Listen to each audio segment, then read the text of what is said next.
అవినాష్, చెప్పుమా.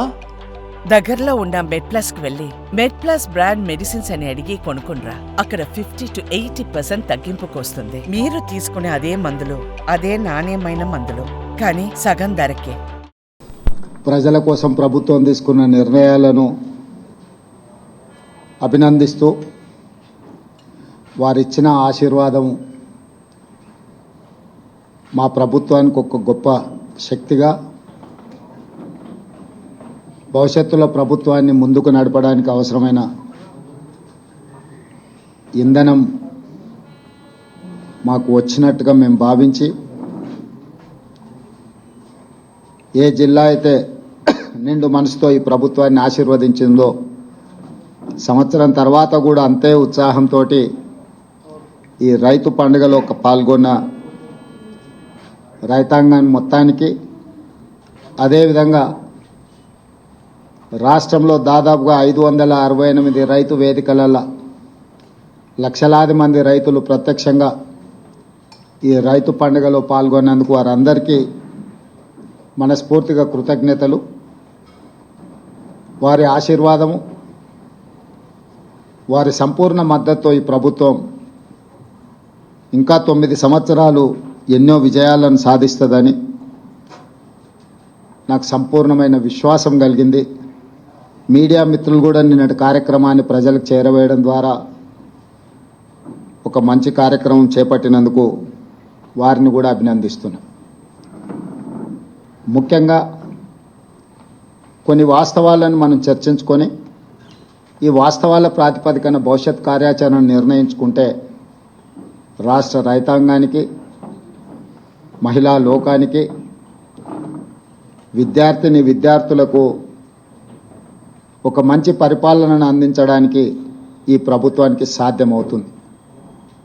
ముఖ్యంగా జూన్ 2, 2014 తెలంగాణ రాష్ట్రం ఏర్పడే నాటికి ఆనాటి UPA 1, UPA 2 కాంగ్రెస్ పార్టీ అధికారంలో ఉండి అటు రాష్ట్రంలో కేంద్రంలో 16,000 కోట్ల రూపాయల మిగులు బడ్జెట్తో 69,000 కోట్ల రూపాయల అప్పులతో ఈ రాష్ట్రాన్ని చంద్రశేఖరరావు గారికి కాంగ్రెస్ పార్టీ అందించడం జరిగింది.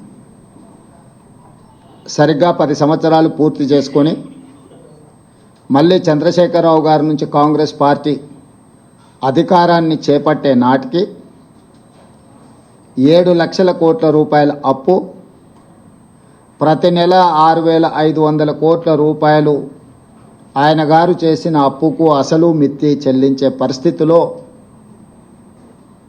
ఇందిరమ్మ రాజ్యము, ప్రజాప్రభుత్వం ఏర్పడ్డది. వాస్తవంగా 7 లక్షల కోట్ల రూపాయల అప్పుందన్న సంగతి ఆ 10 సంవత్సరాలలో ఏ సందర్భంలో కూడా ఆర్థిక నిపుణులు కానీ, రాజకీయ విశ్లేషకులు కానీ, గత ప్రభుత్వంలో బాధ్యత వహించిన చంద్రశేఖరరావు గారు కావచ్చు, హరీష్ రావు గారు కావచ్చు, లేదా ప్రభుత్వంలో ఆర్థిక మంత్రిగా పనిచేసిన ఈటల రాజేందర్ గారు కావచ్చు, ప్రజలకు ఏ రోజు వాస్తవాలను తెలుసుకునే అవకాశం కానీ, వివరించే ప్రయత్నం కానీ జరగలేదు. మేమందరం వివిధ మార్గాల ద్వారా సేకరించిన సమాచారము ప్రభుత్వాన్ని శాసనసభలో కానీ వెలుపల కానీ నిలదీసినప్పుడు ప్రతిపక్షాలు అబద్ధాలు చెప్తున్నాయి. ఈ రాష్ట్ర ప్రజల మీద మేము అప్పుల భారాన్ని మోపలేదు, అద్భుతమైన పరిపాలనను మేము అందిస్తూ ఉన్నాం, తెలంగాణను బంగారు తెలంగాణగా మేము మార్చినామని చెప్పి ఆనాటి ప్రభుత్వం సందర్భం వచ్చినప్పుడల్లా ప్రతిదాడి చేస్తూ పోయింది.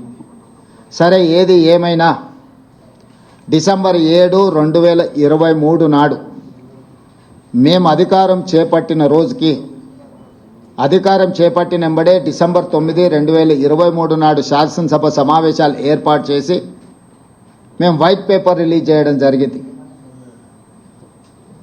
ఆస్తుల విషయంలో, అప్పుల విషయంలో, విద్యుత్ విషయంలో, సాగునీటి ప్రాజెక్టుల విషయంలో ప్రధానంగా అధికారంలోకి వచ్చిన వెంబడే వాస్తవ పరిస్థితులను ప్రజలకు వివరించాలని, ప్రజలకు వివరించడం ద్వారా వాస్తవ పరిస్థితులను అంచనా వేసుకొని ప్రభుత్వాన్ని నడపాలన్న ఆలోచనతోని వివరించినాం.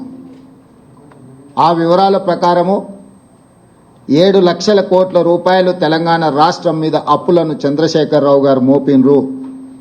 వారు తెచ్చిన అప్పులకు అసలు మిత్తి ప్రతి నెల 6,500 కోట్ల రూపాయలు ఇప్పుడు మేము కడుతున్నాం.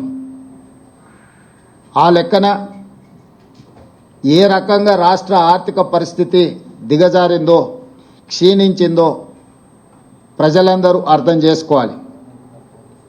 ఉమ్మడి రాష్ట్రం నుంచి వచ్చిన అప్పుల ప్రకారము సంవత్సరానికి 6,500 కోట్ల రూపాయలు అసలు మిత్తి కట్టే పరిస్థితి నుంచి చంద్రశేఖరరావు గారు దిగిపోయే సమయానికి ప్రతి నెల 6,500 కోట్ల రూపాయలు అసలు మిత్తి కట్టే పరిస్థితి వచ్చింది.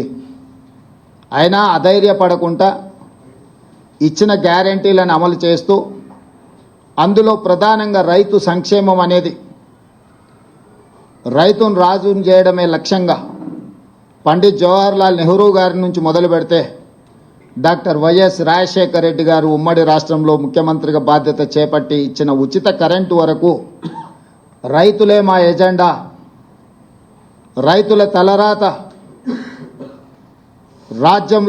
రాజ్యం చేపట్టే వాళ్ళు మారుస్తారని కాదు, రాజ్యంని చేపట్టే వాళ్ళ తలరాతనే రైతులు మారుస్తారని నమ్మిన మేము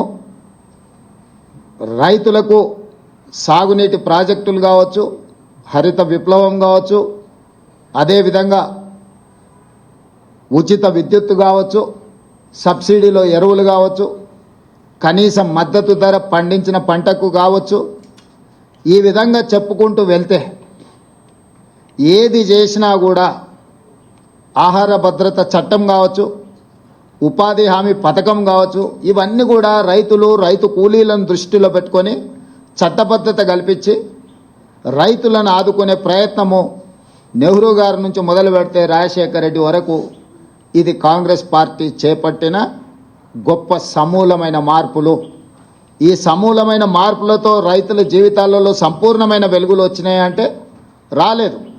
అకాల వర్షాలు కావచ్చు, కరువులు కావచ్చు, పాలకుల మధ్యలో వచ్చిన పాలకుల నిర్లక్ష్యం కావచ్చు, రైతులు చాలా కష్టాలలో కన్నీళ్ళలో ఉన్నారని కాంగ్రెస్ పార్టీ ఎప్పుడు నమ్మి మొదటి ప్రాధాన్యత కింద కాంగ్రెస్ పార్టీ అధికారంలోకి వచ్చిన ఎంబడే వానాకాలం రైతు బంధును చంద్రశేఖరరావు గారు ఎగగొడితే మేము అధికారంలోకి వచ్చిన ఎంబడే చంద్రశేఖరరావు గారు ఎగ్గొట్టిన రైతు బంధును జనవరి నుంచి మొదలుపెట్టి మార్చి లోపలనే 7,625 కోట్ల రూపాయలు మొదటి విడత కాంగ్రెస్ అధికారంలో రాగానే రైతు బంధు పథకాన్ని మేము అమలు చేసినాము.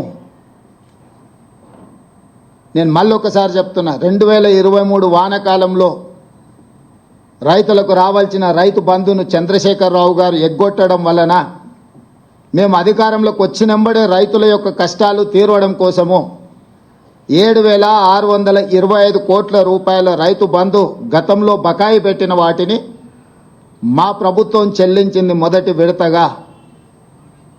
ఆ తర్వాత రైతు రుణమాఫీ ఎన్నికల్లో ఇచ్చిన మాట, పార్లమెంట్ ఎన్నికల సందర్భంగా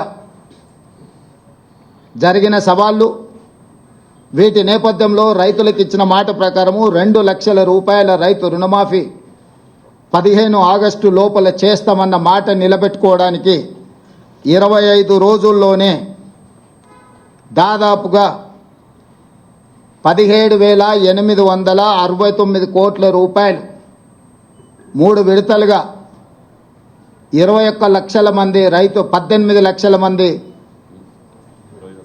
22,22,067 మంది రైతులకు 17,869 కోట్ల రూపాయలు 15 ఆగస్టు నాటికి మేము మాఫీ చేయడం జరిగింది.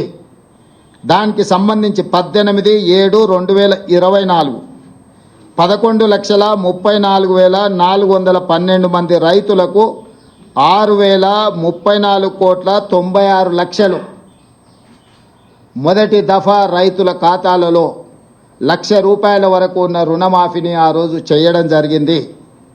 ఫేజ్ 2లో 30/7/2024 నాడు 6,40,823 మంది రైతులకు 6,190 కోట్ల రూపాయలు 1,50,000 వరకు రుణమాఫీ ఉన్న వాళ్లకు, రుణాలు ఉన్న వాళ్లకు ఖాతాలో 2వ విడత వేయడం జరిగింది.